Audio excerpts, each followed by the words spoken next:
E saudamos a todos com a paz do Senhor Jesus Cristo.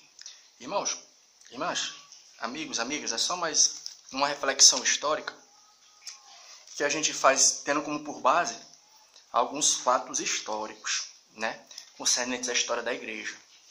Tendo como intenção mostrar, mais uma vez, que o cânon do Novo Testamento é algo digno de crédito, porque muitas coisas, como a gente falou em outro vídeo, vão ser levantadas quanto à credibilidade do processo. E a gente está utilizando como por base não a questão dos critérios que foram utilizados na hora de se escolherem os livros, mas alguns fatos históricos que comprovam que a mão de Deus estava presente naquela situação.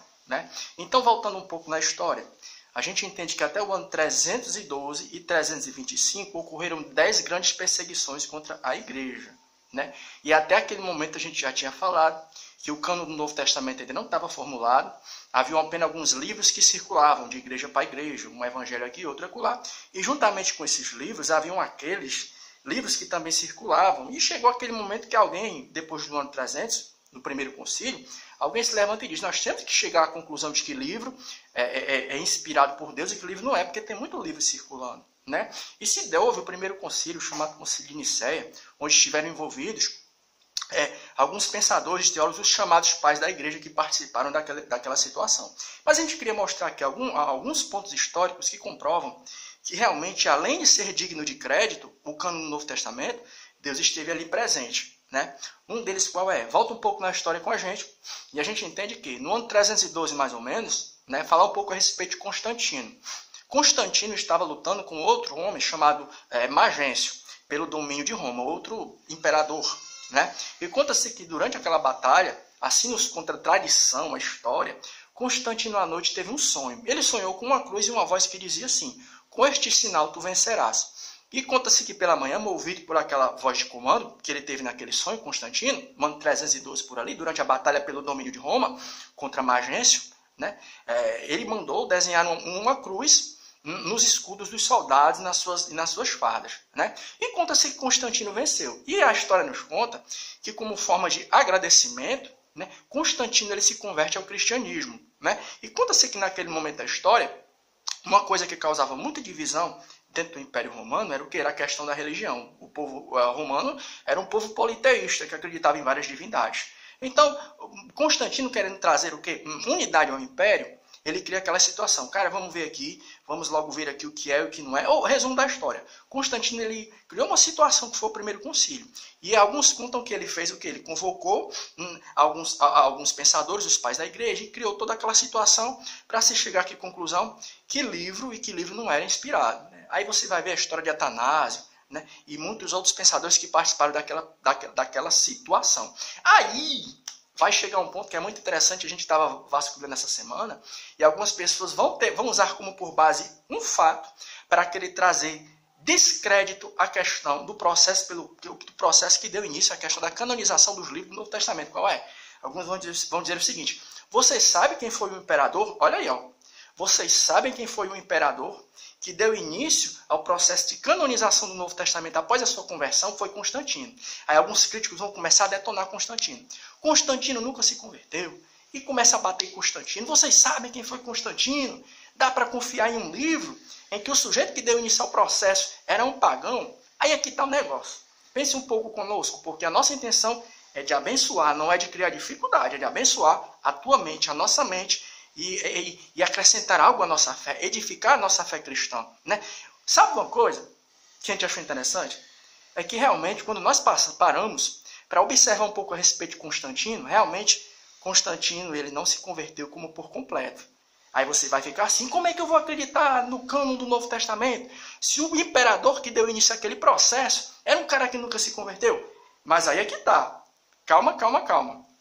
Uma das coisas que Constantino, quando nós paramos para fazer uma análise a respeito do perfil de Constantino, qual é? E que era um cara que, embora ele tenha se convertido em parte ao cristianismo, ele ainda trouxe com ele alguns conceitos presentes no chamado paganismo, principalmente no persa, no romano, toda aquela mistureba. Uma delas qual foi? Foi a questão que ele era um cara que ele idolatrava a questão das construções. É tanto que depois, quando ocorre a conversão de Constantino, ele lança o chamado Edito de Milão. Que eu quero esse Edito de Milão? proibindo a perseguição dos cristãos e dando liberdade de culto. Agora vamos pensar o quê? Vamos começar a elevar muitas construções para que os cristãos venham a ter o quê? Liberdade de culto.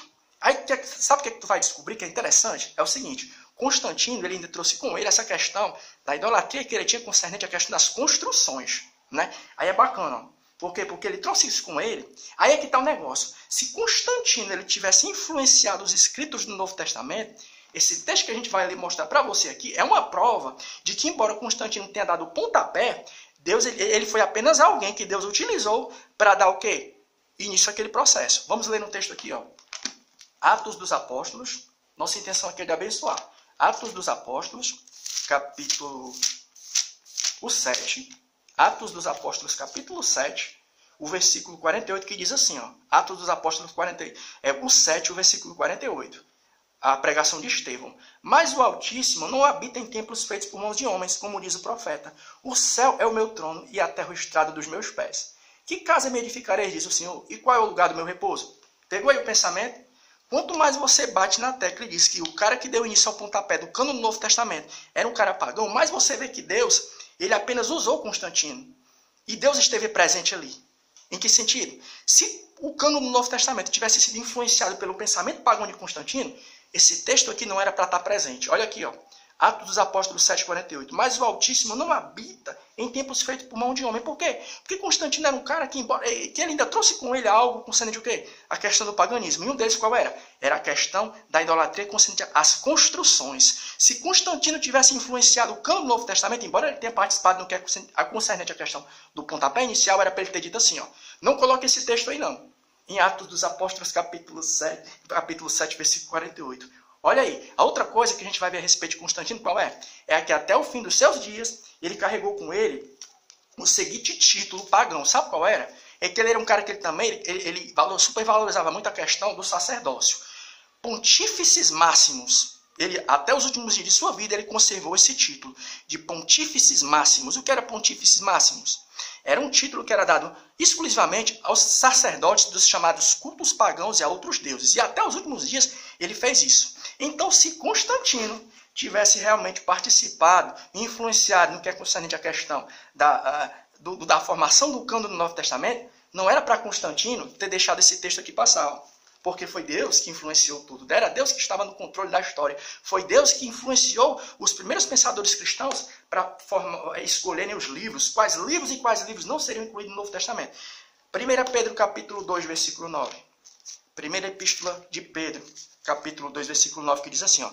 Mas vós sois geração eleita, sacerdócio real e nação santa, povo adquirido para que anuncieis as virtudes daquele que vos chamou das trevas para a sua maravilhosa luz. Agora vamos repetir. Evangelho de João, o capítulo 14, o versículo 6. Olha como é legal isso aqui, ó. Evangelho de João, capítulo 14, versículo 6. Disse-lhe Jesus, eu sou o caminho, a verdade e a vida. Ninguém vem ao Pai senão por mim. Então, é engraçado que esses textos que a gente utilizou aqui foram o pontapé inicial utilizado pelos pré-reformadores para mostrar o quê? Durante já na chamada idade, no início da reforma protestante também, os pré-reformadores. Era de quê? De que eu e você, nós podemos exercer o nosso próprio sacerdócio a partir do momento que nós recebemos como Jesus como único e suficiente Salvador. Ou seja, o Novo Testamento, ele põe de lado a questão da necessidade, da mediação de um sacerdote. Por quê? Porque todos nós, quando recebemos Jesus como único e suficiente Salvador, pega o pensamento, nós somos nossos próprios sacerdotes.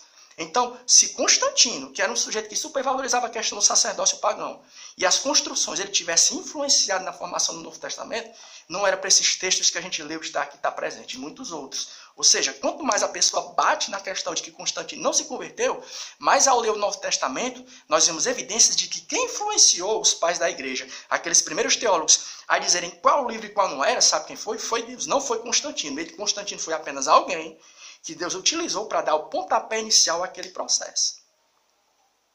E que Deus em Cristo continue abençoando a nossa vida, abençoando a nossa mente, o nosso coração, fazendo com que venha produzir na nossa mente também um avivamento, não somente questão de sentimento, mas também um avivamento intelectual. Né? Porque a Bíblia diz que nós temos que adorar e servir a Deus também com todo o nosso entendimento.